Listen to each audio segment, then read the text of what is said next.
All right, hey there. It is Wednesday evening. This is the 573 report. I'm Gabe DeArmond. That's Mitchell Forde on the other side of your screen. Welcome to the offseason edition where we just give movie reviews and pick restaurants we want to go to and whatever, because no more Mizzou sports are happening. We'll get to all the Mizzou sports that did happen and what else could happen in a little bit, but first want to make sure that you guys know, first of all, we will do this every week during the off season, assuming there is, enough interest and it is worth our time and yours. It has been paid for by our fine sponsor at 573tees.com. You can check out their website at that address, 573tees.com. They have some new T-shirts out recently. I've seen some of their new Eli Drinkwitz offerings. Maybe they've printed some USC offerings since Monday night. I don't really know, but I might suggest that. But just go check them out at 573tees.com. If you go to the show page on powermizzou.com, you can click through from there and get a 10% discount. So I would encourage everyone to do that. Bless you, Mitchell. How you doing, man? Thank you. I'm doing good. I'm still got the allergies are getting me a little bit, but I'm doing well. Perfect timing. Yeah. So look, everything's done, and thank you, Eli Drinkwitz. Spring football is over as of tomorrow, and the off season starts a full month early. So I guess we're just not going to really do anything for the next 4 months. We just kind of hang out. But maybe don't jinx it, because you say that and then a bunch of stuff's going to happen. I'm sure we'll still be busy following the evolution of the basketball roster here over the next few weeks. But we're about done with live in-person stuff, so I'm not going to complain. Yeah, so we've got a lot of comments building up, and appreciate that. Comments, questions, bring them. We will catch up to them. Usually kind of spend the first 15, 20 minutes talking about either whatever happened or just whatever we feel like talking about. But Mitch, you were in Indianapolis on Saturday night, and went about as we expected it might. Turn the game on with 4 minutes left, see who makes more plays. That happened to be Austin Reeves in Oklahoma, and Oklahoma moved on to be the sacrificial lamb for Gonzaga, and Missouri's season is over. Yeah, pretty much. It was definitely, if not a close game. I don't know if it was like the most compelling game of the tournament, but it was close into the last few minutes, like we predicted. Obviously a bit of just a missed opportunity for Missouri, a program that could really have used an NCAA tournament win, still waiting on the first one since 2010, and playing an Oklahoma team that was down its best player. Still just didn't quite work out. I'm sure we'll dive some more into the reasons, but gave up that 7-0 run out of the just after the last media timeout, and that kind of sunk them. So here we are. Yeah, I feel like we've talked about that a little bit. And look, I want to be clear. I feel like there's two ways to question coaching decisions. One is like the next day, and one's when you do it in real time. And I don't know about you, but in real time, with 3 minutes and 44 seconds left, I said, what the hell is Jeremiah Tillman still doing on the bench? And ultimately, we'll talk about Xavier Pinson. I'm sure there will be questions, and, he's probably tweeted out 4 more offers or Instagram 4 more offers or whatever since we started the show, and we'll get to that. But I at least kind of understood where Konzo was coming from on that one. When they came back from the timeout, and I saw the 5 guys he put on the floor, and Jeremiah Tillman wasn't one of them, I think I maybe even texted you and said, there's only 3:44 left in the season. What's he waiting for here? Yeah, absolutely. I said the same thing at the game. Jeremiah Tillman had been Missouri's best player to that point. Even Drew Smith had been solid, but he hadn't hit those threes yet. And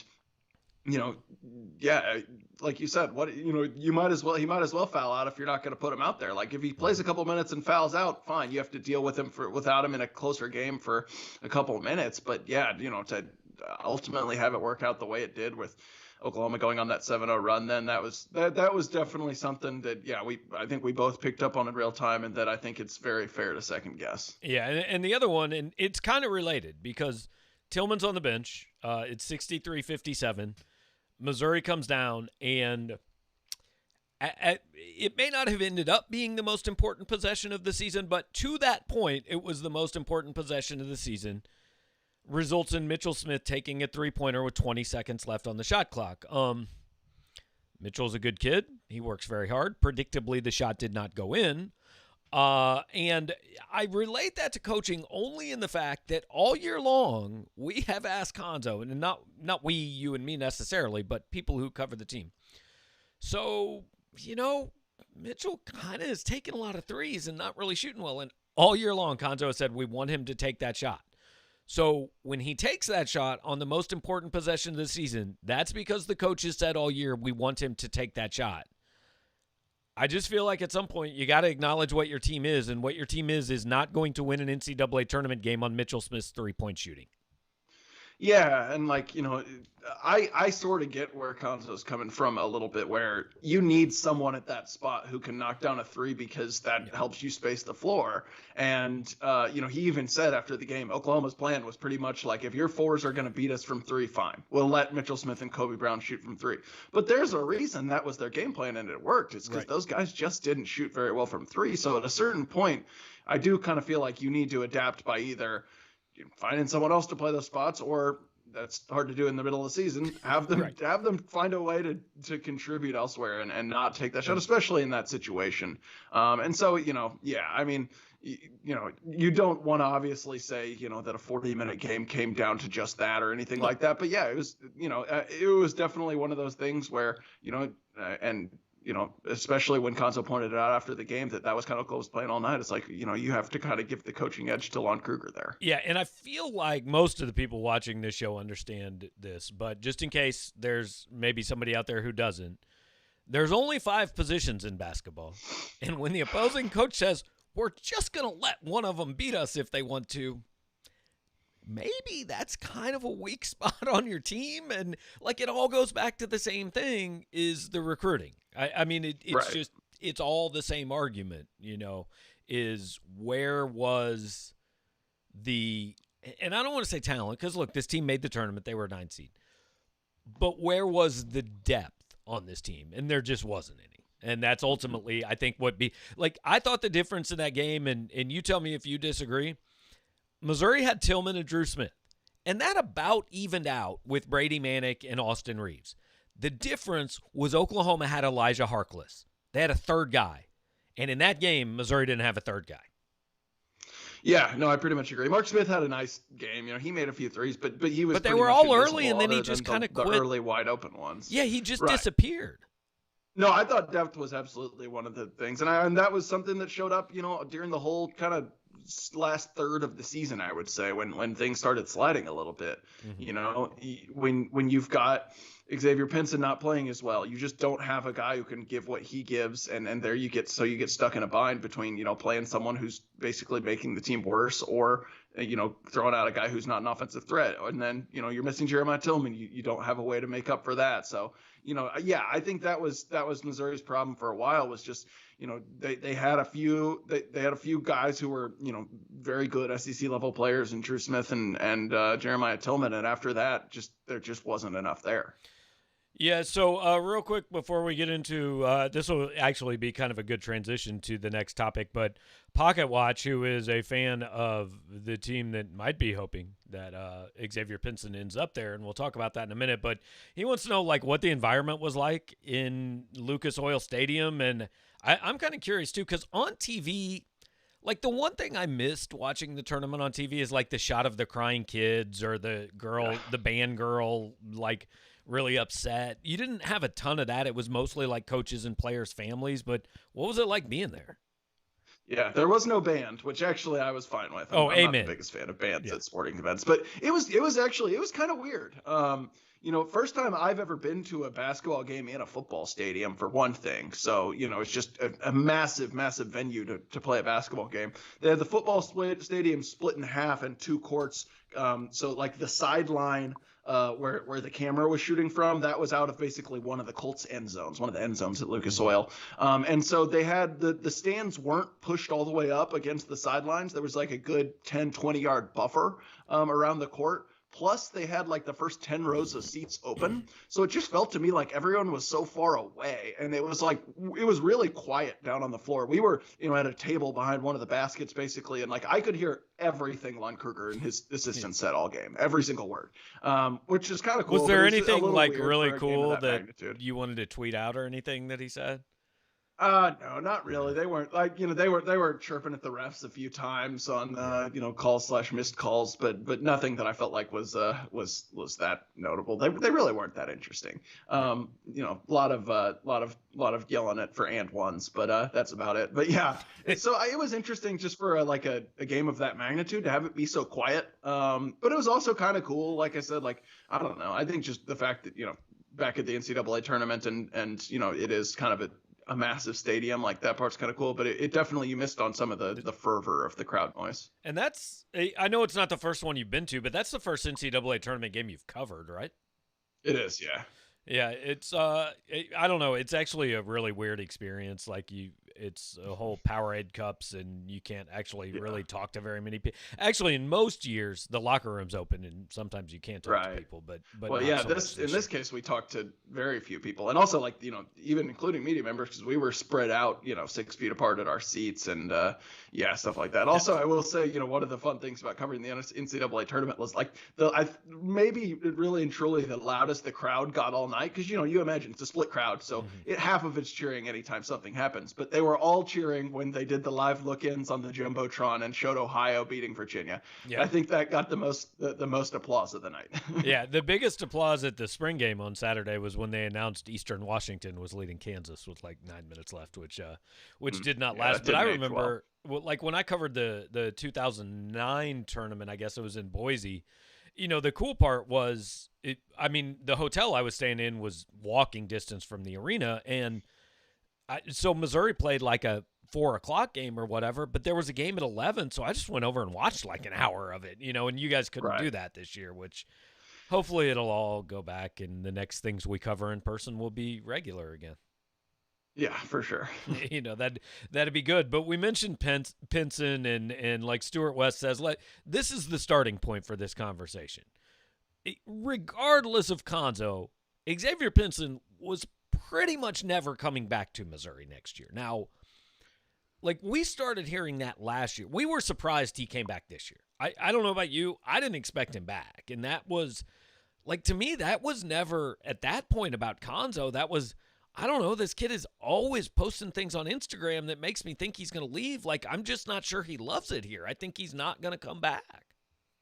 Yeah, when he first declared for the draft, I definitely thought he was gone. To be honest, I heard after his first year on campus when he was playing 9 minutes a game or something like that he was interested in exploring professional opportunities. That was always his goal. And so when he first entered the draft last season, I thought maybe he was gone. The more I talked to people, the more I kind of thought, okay, I think he's coming back.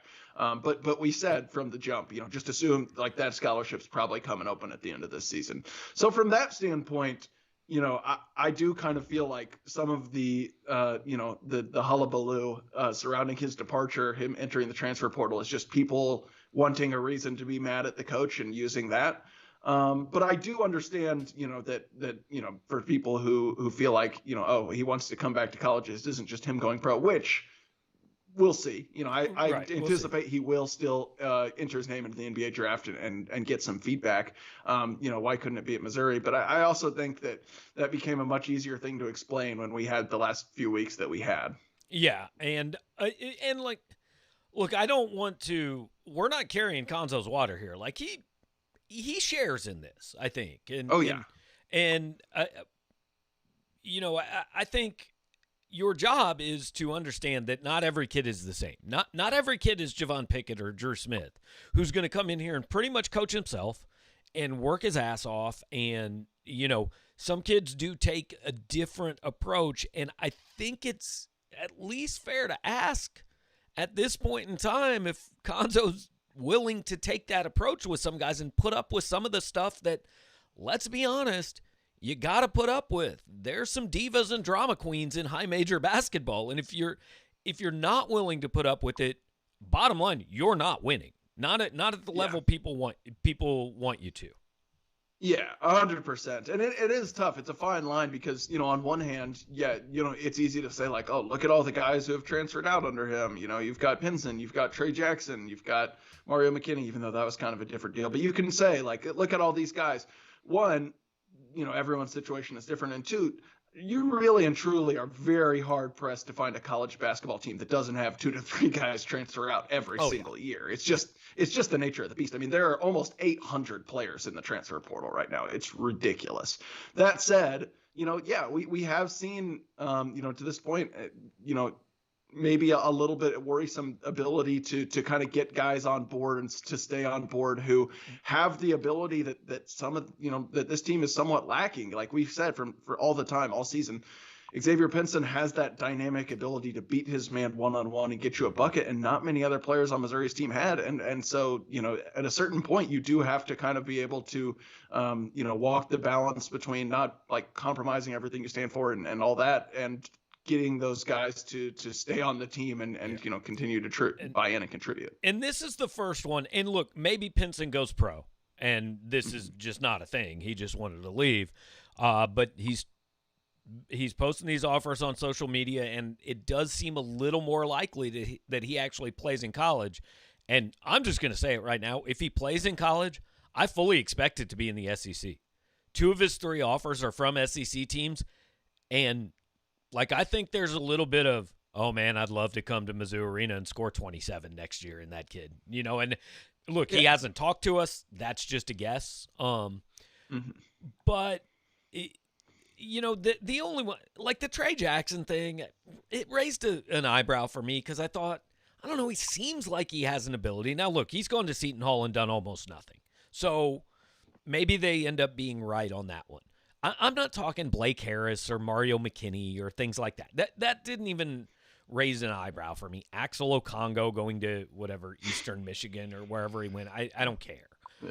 But this one, I know he's been here 3 years, and I know it was always inevitable, but still, you are a better team with Xavier Pinson on the floor. And so I think even disregarding next year, I think some of the times this year, it was Konzo's job to figure out, hey, how to make this work so that when we have a do-or-die game in the NCAA tournament, this kid's not pouting with his warm-ups on while I play Drew Buggs. Yeah, 100%. And I said, I think it was the Arkansas game this year where Pinson really, or maybe it wasn't because he had a good game that game. I don't know. It was the Arkansas game at home. Pinson ended up with 23 points, but it was weird because I remember we all kind of said after that game, hey, do you think about going with Buggs more down the stretch? And right, yeah. So it was one of those games, yeah, where everyone was talking about. I mean, it was the question, Buggs was much better in the plus minus, all that. And I kind of defended Konzo afterward. I said, look, at a certain point, you got to put your best players out there and take a chance because, like we've said, Pinson brings you something Buggs simply does not. And so because of that, I mean, I was willing, after this tournament game to say that yes, I understand. Part of me understands why you put Drew Buggs out there, and Pinson was not playing his, a phenomenal game. But I think you got to take your chances with the guys who can get you a bucket in those situations. I mean, we already talked about how Missouri's offense was kind of 4-on-5 because the 4s were not a threat from the perimeter. With Drew Buggs out there, that's another guy who's not a threat. It's hard to win basketball games when you're playing 3-on-5 on offense. I'm not a coach, but I know that. Right. So yeah, I do think that at a certain point, he does share some blame just by not, and unlike, we have no idea what went on behind the scenes, but just any coach's job is to be able to, connect with their players, push the right buttons, and get them to kind of help out. Yeah, we don't know what went on behind the scenes, but we know this. The kid started every game. He wasn't suspended. He wasn't kicked off the team, so there was nothing too serious, in my opinion. But bottom line is, here's the elephant in the room. The only reason we're really talking about this is they're going to start some people next year. We just don't really know who they are. I mean, look, we know Kobe Brown's coming back, right? I mean, that would be the all-time what-the-hell move to transfer when your brother is an incoming recruit. So we're pretty sure Kobe's coming back. I can't imagine Javon Pickett's not coming back. They've got 5 freshmen signed. They've got 4 other guys who could come back, but like Torrance Watson. Not all of them will leave, I don't think. I mean, I don't think, but I don't know if it's impossible. Like Parker Brown, look, we talked last year. Like, he might not be back this year. He didn't really play much. It wouldn't surprise anybody. Torrance Watson hardly played this year. They gave him a little bit of a shot late in the year, and frankly, I don't know that he showed you he can be a starter, right? Fair? Yeah, I mean, he knocked down a few threes, but I mean, not much else there. He was -6 in 2 minutes against Oklahoma. Like, that's tough. You know, I mean, that's not a guy I think you're relying on as a starter necessarily. So, look, it's fair to wonder what happens with him. Jordan Wilmore played 26 minutes, and then I got to go find it. I think it was Stewart. Stewart asked if Ed Chang exists or if he is a COVID paper stand-up figure, which would be incredible. Yeah. Like, can we just say that would be incredible if Ed Chang wasn't a human being? I saw the player purported to be Ed Chang going through warm-ups every game, but maybe it wasn't a real basketball player. Maybe it was just like a manager or some dude, and they were like, yeah, you can hang out with us and pretend to be Ed Chang. That's cool. So Jordan Wilmore played 26 minutes, and Ed Chang played 0 minutes. So it would not, frankly, be all that surprising if they didn't come back. I mean, so the bottom line is we know for sure there's going to be 7 guys on this team, and then there could be up to 4 more come back. I would say the odds are far greater that it's not all 4 of them back than all 4 of them return. I mean, I would think probably of those 4, I would think probably 2 leave. I don't know which 2, but I think at least 2 probably are not back. Yeah, I mean, I could definitely see that. You know, I wouldn't be stunned if, 1, 3, if 1 leave, if 2 leave, even really if 3 leave. I'd be pretty surprised if all of them come back. I'd be pretty surprised if they all leave. But yeah, I mean, it's just kind of the nature of how it goes this year. But yeah, that's why we said on one of these shows at one point this year, like, man, it would be kind of nice if Konzo could pitch Xavier Pinson on pulling a Jeremiah Tillman and coming back for his senior year. Because there's not a lot else there right now. And yes, there's a lot of guys in the transfer portal, and I'll have a kind of a transfer board tomorrow breaking down some of the guys we know Mizzou's in touch with and some of the other potential options out there. But it's hard to recruit transfers right now because every school saves a spot for at least 1 transfer. So, there's going to be a lot of competition there. Yeah, just for an example, Brandon McKissick, good player at UMKC, like solid player, Summit League Defensive Player of the Year, but like UMKC's not good. Right? I mean, they were no threat. Not that I know of. Yeah, they were no threat to do anything in the Summit League. He's been in the portal for 2 days and has offers from Missouri and Florida. Had a call today with Kansas. Like, that's the competition for, like, kind of I guess a good mid-major player. So it's tough out there. But look, they will attack that hard, and they will certainly land some of them. But that's the whole discussion here is next year looms. So I want to kind of wrap up this part of it with a question somebody asked in my mailbag. I hope you haven't read it yet, but you may have read it. I don't know. I haven't, actually. Okay, good deal. So I'm going to let you answer this and then tell you how I answered it. Somebody said, is it a blessing or that Konzo kind of gets to remake this roster, or is it an indictment of what he's done that he has to? Ooh, that's a good question. I mean, I don't think it's a blessing necessarily. Like this is gonna be already a cop-out answer. I kind of know, but I'll try not to make it one. Like I don't think it's a blessing because and yes, this happens in basketball, but it's ideal to never have to replace 10 guys in a 12-man, 13-man team. That's hard to do.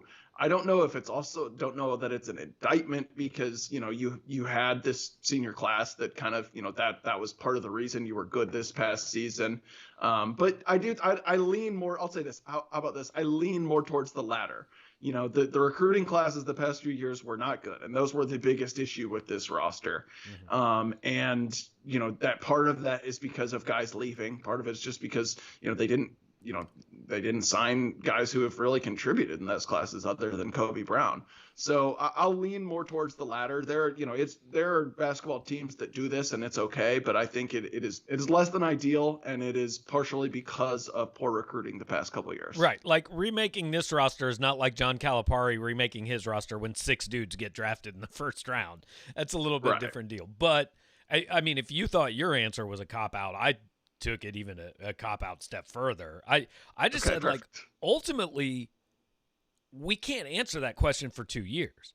Because if it goes well, then it's, hey, Group 1 got this to a certain point, and then Konzo kind of got a fresh start with all, like, everything was in the past, and he got to start over and took it to another level, and this freshman class is going to be seen as the guys that did that and all that. But if we get 2 years down the road and, like, oh, man, this ain't going well, then obviously it's an indictment. And, like, I know that's a cop-out, but I just don't think there's any way to answer it today without, like, making assumptions whether they're good, bad, or indifferent the next 2 years. But before we get to some of the viewer questions, I put out there, I think the timeline for this has to be, they need to be a tournament team again in 2 years. Look, I'll give them next year for a rebuild. Now, I think it's important that next year isn't a jump off the cliff. It's like a step down, but not a just completely fall and, bang your head on a rock and lie there on the trail dying. But I think 2 years from now, when Kobe Brown's a senior, when this incoming 5-man class is sophomores, if you're not in the tournament then, I think it's hard to convince me this thing's going the right way. Yeah. Yeah, no, I definitely agree. And yeah, kind of the reason I lean towards indictment wasn't so much trying to assume like it's not going to go well, but it is hard to remake a team in one offseason and then have it competitive within 2 years. And especially kind of, given, frankly, the inability to get talent to campus the past couple cycles, that's got to change in a hurry. But yeah, I completely agree. We'll have people on the board say like sometimes like, oh, are you really going to give the coach X many years? Or are you not going to give him X many years? It's about the situation, specifically with Konzo, not speaking in generally. He 2 tournaments in 4 years is really good, I think, considering where Missouri was when he took over. I think you'd be hard pressed to argue that 2 tournaments in 6 years is just, it's not. And especially when you've got basically then, you're kind of 2 full recruiting classes through there, or at least one all the way through and one partial way through, enough to get a feel for how they're going to be. You'd have to have a pretty compelling reason why you should have maybe been in the tournament that second year and it didn't work out or something like that for me to be like, yeah, we should keep seeing how this is going to go. And you said it's really hard to rebuild, this big of a rebuild in 1 year. There's two situations that can change that. One, if you just happen to have like the number 1 player in the country and hire a family member like they did the first year, or like Oklahoma State did this year.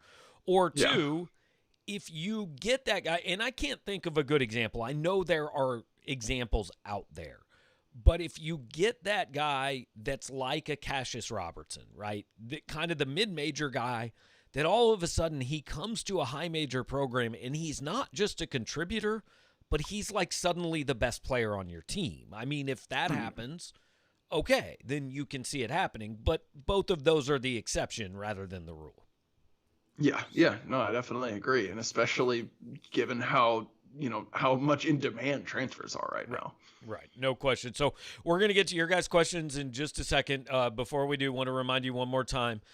This is the 573 report because it is sponsored by 573 Tees. That is 573tees.com. Go over there. Make sure to outfit yourself.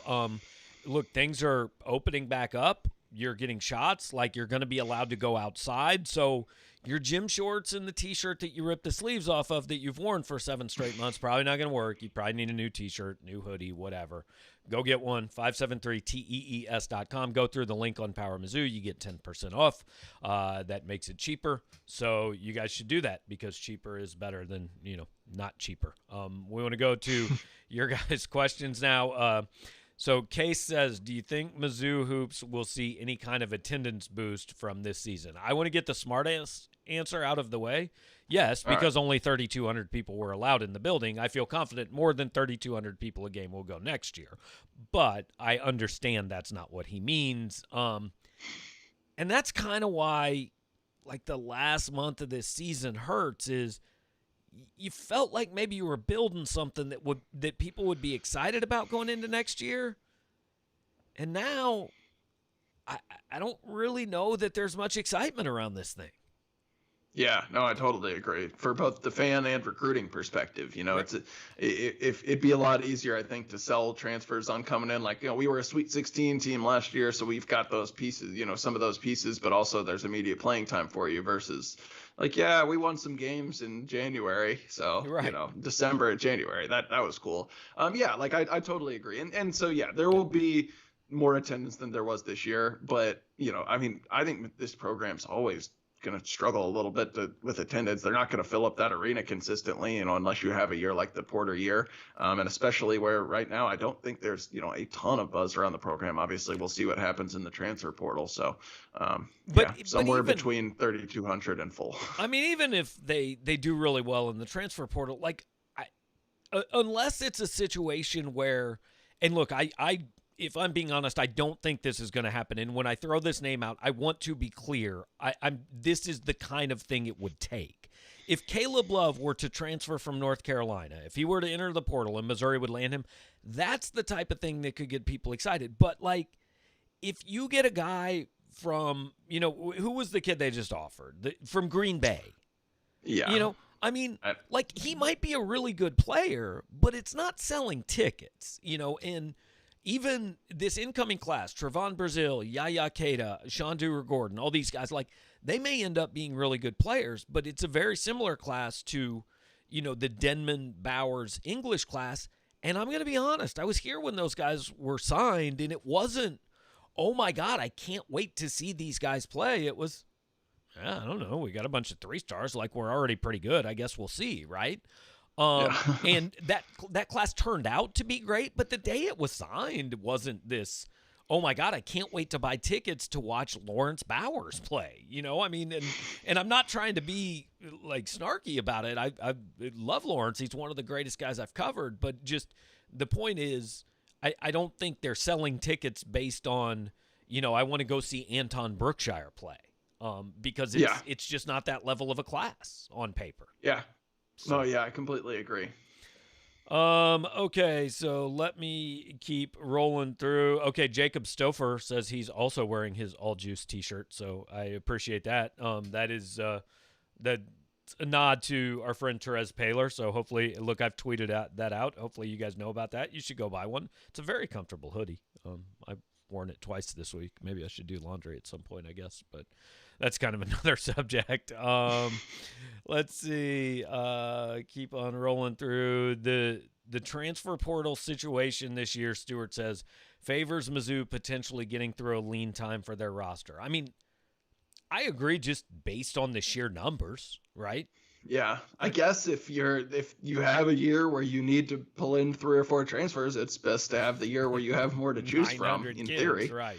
So, yeah, I guess that's true. I also think that, more people transfer from other schools, those schools are going to be more needing to, they're going to need to fill those spots. But, yeah, I mean, we'll see. It's one of those things, like you said, it'll ultimately be judged by the results a couple of years from now. Yeah.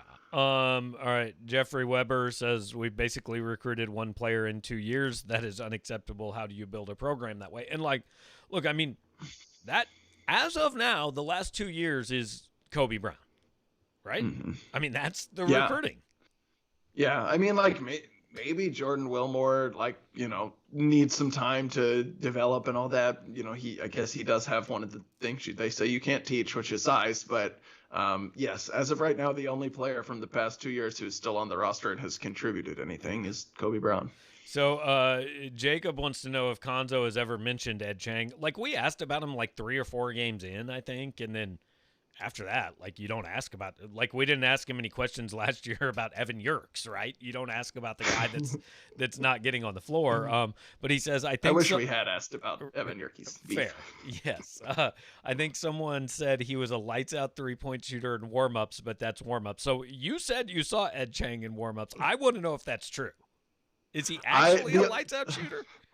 I can't get behind that he looked good in warm-ups thing. First of all, I distinctly remember at one point texting you and saying Ed Chang just airballed a three from the top of the key at warm-ups. Okay. So I don't think that qualifies him as a lights-out shooter. But I also don't want to say, based off one attempted warm-ups, he was bad at shooting. Just like you shouldn't say he's a lights-out shooter. So you did not chart Ed Chang's warm-up threes during the season, I guess.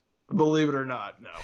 Well, I don't know what the hell we're paying you for then, but all right. Well, maybe next year we'll do that if he's still on the team. All right. Case says, according to my math, they are losing 76.5% of the scoring on a team that already fell apart. I'm going to be honest. I would have guessed it was more. I'm surprised it's only 76%. I did the math today. I got like 75.6. Okay. We're on the same one page. Of the two, yeah. Yeah. Yeah. So I mean, it's less than ideal, but also there's a lot of people out there who have expressed displeasure with the players we saw on the court last year. So at least you get some new guys just to root for. I was going to say that. I mean, last year the argument was everybody comes back, so we're going to be better. And my take kind of was, I mean, everybody's back, but like they weren't good last year. So is that necessarily a positive, right? So this year, everybody's kind of down on the way the season ended. So maybe it's good all those players are moving on. And like along those lines, we haven't mentioned this yet. I mean, the 5 seniors technically could come back. The expectation is that none of them will. You know, I mean, that could change, but the expectation is that they're all done. My expectation is if one of them comes back, it is not one of the 2 contributors, real big contributors, Drew Smith and Jeremiah Tillman. Tillman and Drew are gone. The one, and then I think what I've said, it has to make sense. A, for the player, and B, for the program. So both those things have to be true. It makes sense for the program for Tillman or Drew to come back, but it doesn't make sense for the player. It makes sense for the player for Bugs or Mitchell Smith to come back, but I don't think it makes sense for the program. The only one where I could see both those things maybe meeting is Mark Smith, but I don't really get the impression Mark Smith's coming back. Yeah, I mean, I just feel like, I feel like it'd be weird in his shoes, unless maybe he has to take more classes to get a degree anyway or something. Yeah. Like, I'm sure his best friends, he's closest with all those guys who are graduating with him. Like, it'd be weird to be the one dude who comes back, but maybe he will. Who knows? I don't know.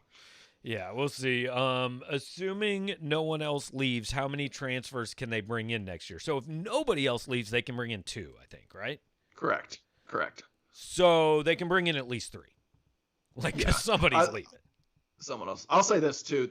I'm sure they will look at the junior college market as well, not just D1 to D1 transfers. If you're talking about replacing 3 guys. Like, I have no idea who's in it. I mean, is junior college basketball playing this year? Is that a thing? I don't know. I have no idea. I just thought I'd throw that out there. Okay, yeah. So I have nothing more to add. Non-high school players. That's fair. Yeah. Is Mark Smith the streakiest shooter in Mizzou history? So, Case, I don't know how old you are. I know Mitchell is not going to know this name. And depending on how old you are, you may not know this name. I want you to see if you can find out any information about a man named Mark Atkins. He played on Missouri's teams right around 93, 94. I think he may have been a senior on the unbeaten Big 8 team. I'm not positive, but he was around that era. And Mark Atkins was the first guy I saw in college who, if he was on, you were perfectly comfortable with him crossing half court and pulling up and taking a shot. I mean, it was 100% going in. If he was off, not quite as good. And then I think Clarence Gilbert was streakier than Mark Smith too. And that's probably pre-you still, Mitchell, right?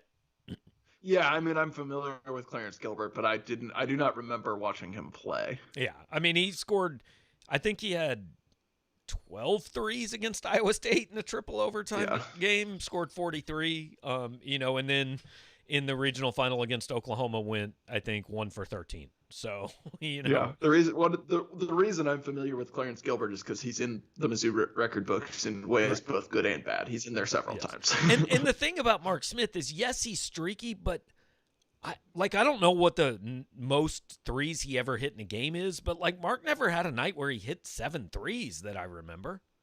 Yeah, his was more like prolonged. Like he'd go like 2 or 3 games in a row shooting really well, and then like a few games in a row not. But also, actually, I would say, I don't know so much as he was streaky as he just wasn't very good down the stretch this season. I mean, he was pretty dang good for whenever he was healthy for both of his first 2 years at Missouri, and then like the first 4 or 5 games this year, and then it just kind of stopped being good. Yeah, no question. So, all right, Brett asks, is there a sense that the powers that be at Mizzou don't want to get dirty in recruiting? I know in the past they have not allowed coaches to recruit certain players. Is it still the same way? Well, look, I mean, every athletic director is going to say we don't want to be dirty in recruiting, right? I mean, so I don't really know. But I think like what he's referring to is basically Missouri was told by the athletic director at the time that they couldn't sign Brandon Rush. Like Brandon Rush would have come here but they had NCAA things going on. He had transferred a couple times. He couldn't come here. So he went to Kansas, played on a national title team. That all worked out much better for Brandon in Kansas than it did for Missouri. And like the powers that be, I don't know, but I'll tell you, and I wouldn't say this if it wasn't true. The day he was hired, I heard 2 things about Conzo Martin. He's a really good dude. You're going to like covering him. And, oh, by the way, he's one of the cleanest coaches in college basketball. So, like, I think that's true. That's from people that have covered him all over. So whatever the AD wants, I really do believe Missouri has a clean program, or as clean as college basketball at this level gets anyway. Yeah, I mean, certainly if they're cheating, they're not doing a particularly good job of it. Well, I mean, let's be honest. Missouri's been on probation like 3 times in the last 25 years, and they don't have a lot to show for it. So Missouri has a good history of cheating for the wrong dudes. I mean, that's true. They, the last NCAA thing, like, wasn't it like Jaquine and Gant was kind of at the center of it? I was going to say, yeah, Jaquine and Gant. It did not exactly pan out. I think he was like all Sun Belt. Ended up good at Louisiana. Yeah. Not exactly the guy you need to be shelling out 6 figures for. I mean, kind of along the same lines of like I was texting you this weekend, like Will Wade's got a second round and a Sweet 16 for his strong-ass offers. Like, dude, if you're on a wiretap saying that, get to a Final Four. Like, get somebody better than what you got. Yeah, I mean, Cam Thomas is good. They won the SEC, which at one point, which is cool. You get a banner. Actually, I don't know if you can hang a banner for a regular season thing, but yes, no, you're right. If you're gonna for all that I assume is going to end up coming of that, you would like them, or I'm sure he would like them to have who have gotten a little more done in the tournament. Right, like just kind of throwing out. I mean, 2-year postseason ban and recruiting restrictions and whatever they get. Is that worth a regular season SEC title? Not to me. Yeah. It's not like talking about, Bill Self, who has gone to a few Final Fours and won a national title there. We're talking, Right. Like if you go back and find out that Bill Self cheated to get Mario Chalmers beyond hiring his father, well worth it, man. Look, see that banner up there? I'm good with it, but Javonte Smart, thanks for coming, I guess. Remember when we went to the Sweet 16? That was cool. But, okay, let's see. Keep rolling through. A lot of Mark Smith talk, a lot of JUCO talk. Follow Word wants to know any silent commits for football. I mean, like, if they're silent, they haven't told us, right? I mean, yeah. Like, I would love to tell you, I know that some kids committed that we don't know about, but it would be hard for me to not know about, or to talk about if I didn't know about it.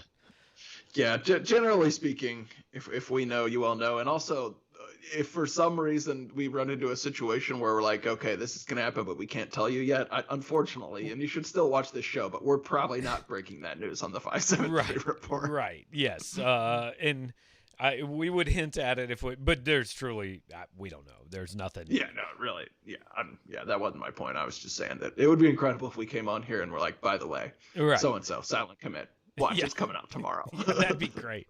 Our the people who pay us on the site would be thrilled, I think.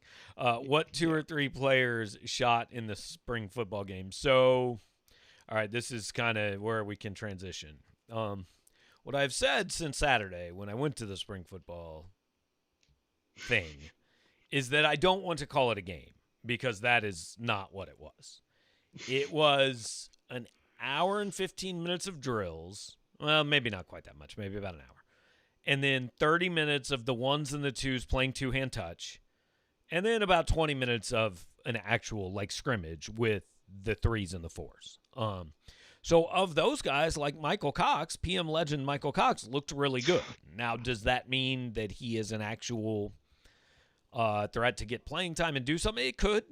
It could mean that. It could also mean he was the one guy that they felt comfortable handing the ball off to, and, you know, hey, if he gets hurt, it's not messing up the season necessarily. And, I mean, I'm old enough to remember when Aubrey Miller had 47 tackles in the spring game. So, you know, yeah. we'll see. But I mean, the lead to my report from the spring football extravaganza was anybody that tells you they learned anything from this is a liar. So that's pretty much where I stand on the spring football gathering that they had on Saturday. It was fun. It sounds like the open practice they had the weekend before was actually far more revealing. Yeah, I think maybe I wonder if, like, I'd just like to fantasize and imagine that Drink was like, it's bad weather. Like, people came to the first open practice, they'll come to the spring game. Let's like just go ahead and just change the plan today and do the spring game today, and then we'll have practice next week when everyone's here. Yeah, it wouldn't surprise me, honestly. I mean, that's the kind of thing that happens, and you know, I actually spent a good portion of that watching the Groves brothers try to upset Kansas. That was my experience at the spring. We got to get the Groves brothers back in the NCAA tournament next year, but preferably matched up against Kansas again. I would say that is what made them so likable. Here's how I rank the players that I've seen so far in the NCAA tournament. Tanner Groves, who was the one with the headband and the beard. Oh, yeah. He's number one. Cameron Krutwig is my second favorite player that I've seen from Loyola. And then the other Groves, whose first name I do not know, is my third. Jacob. I just call him White Afro. White Afro is my third favorite player. Napoleon Dynamite. Yes. The commentator. The announcer actually called that. I was like, that's a little mean, but also amazing. Also, Eastern Washington was definitely the most likable team I've ever seen until they completely fell apart. I mean, if he's Napoleon Dynamite, his brother is Kip, which I also support. Yeah. They were amazing. The Groves brothers, yes, we need them back. And also, Cameron Krutwig is cool, and his family was staying in my hotel. That's all I have to say. Somebody told me that the Groves are only juniors, so they're eligible to be back next year. Yeah, no, they are. Yeah, that's why I said we got to get them back in the tournament, preferably playing against Kansas. Would be a huge fan of that. The best part about Krutwig, other than the fact that, like, if I gave you 7,000 guesses, you would never guess Division I basketball player, was what he did. But the best part was when somebody changed his Wikipedia page, like within seconds, to read Kofi Coburn's father after that game. So, classic Wikipedia shenanigans. Gotta love that. Yeah. I mean, Wikipedia is like the only site I ever use for research, so I hope it can't be faked. Well, you just got to be able to use a little common sense to be like, wait a minute, Cameron Krutwig, he's only like a year older than Kofi Coburn. That doesn't make sense. Also, you're capable of that. There might be some, I just don't think it would be. I don't think I would actually report that. But okay, so just like tournament in general, I mean, we talked last week about how we were going to be pretty fired up to have it back, and like, this is a great tournament, man. Like, why is it like this? Why is it? I literally, on one side of the bracket, I can only get one more game right. I have Baylor winning one more game. Every other game is already done for me on the messed up side of the bracket. So, like, what's the reason here that this is so messed up? I have no idea. My best guess is that, the deities of college basketball knew that we were deprived last year and were just like, let's just absolutely make it crazy this year. Like, that makes as much sense as any other explanation. It was awesome. I loved it. Watched a lot of it, obviously, other than when Mizzou was playing on Saturday night. It was great. Just having all the craziness, all the upsets on Friday and Sunday. I loved it. So the entire tournament actually was very much like Missouri's season. I mean, every team would be up by 13 points, and then somehow with 30 seconds left, it was a one-possession game. And even the ones, every single game was that way. It was crazy. Yeah, pretty much. Aside from, like, the ones playing the 16s, like, every game was close at some point in the second half. Yeah, and games that involved Colorado. They beat Georgetown bad, then lost bad. But every other game was a close game. It was awesome, yeah. Yeah, and even, like, teams that ended up losing, I mean, Eastern Washington led for 30 minutes. Colgate led for, like, 30 minutes and then got blown. Oh, they led for a while, yeah. Colgate versus Arkansas was like Mizzou at Mississippi State. It was like, we're up double digits, and then all of a sudden we completely forgot how to play the game. Yeah, and then their offense was the worst thing I've ever seen. I think it would be a fun, like, experiment that obviously could never work or happen, to play, like, the first round of the NCAA tournament and then, like, somehow play it again. Like, you know, same team, same time, same matches, everything, and see how different it would be. I would be willing to bet that, like, half of the results would change. I mean, it's just complete toss-ups, and that's why it's amazing. And the weirdest part is, I mean, if Loyola played Illinois in a regular season game in December, they would lose 9 out of 10 times, right? Mm-hmm. But in March, like, they didn't just beat Illinois, like, they looked like the 1 seed. I don't get it, man. Yeah, I don't know. It's amazing. It's just how we do it. I mean, this is actually the best thing that no one has talked about that I've heard that's incredible. And I didn't get to watch much of this game because it was right after Missouri, but I saw this at the end. Abilene Christian upset a 3 seed who had just won their conference tournament in Texas while shooting 28%. Yeah. That's impossible. That's impossible. That's ridiculous. They didn't even play well. Right. Like, they're not good. I mean, they are a bad basketball team. They didn't even play. They came to the tournament. It's not like they came and shot the lights out and played well. They're bad, and they played bad, and they still beat the Big 12 champions. I feel utterly qualified to discuss that game because I literally was writing about the Missouri game and saw a tweet about the Abilene Christian game and turned it on for the second free throw. And so that is the extent of the game I saw. So I feel very qualified to break it down.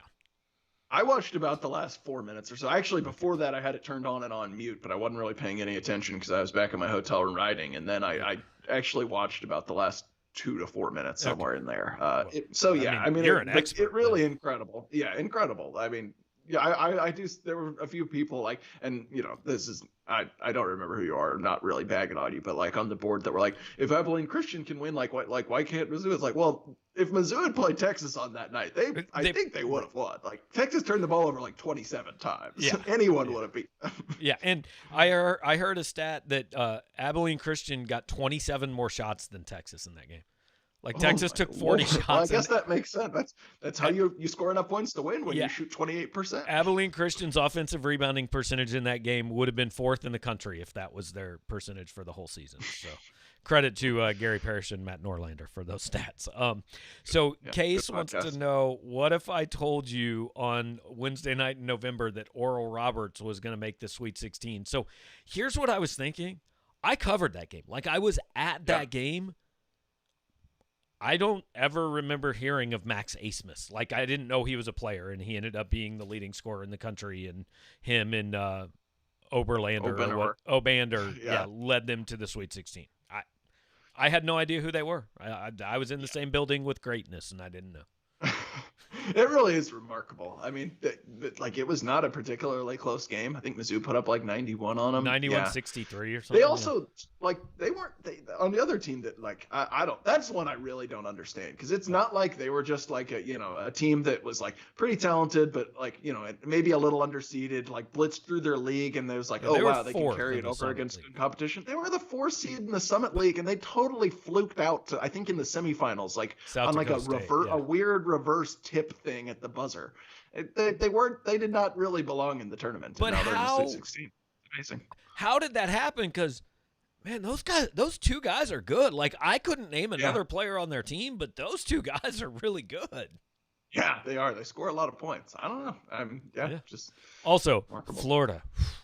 That was a pretty big gag job. Not Rutgers level gag, but pretty big gag.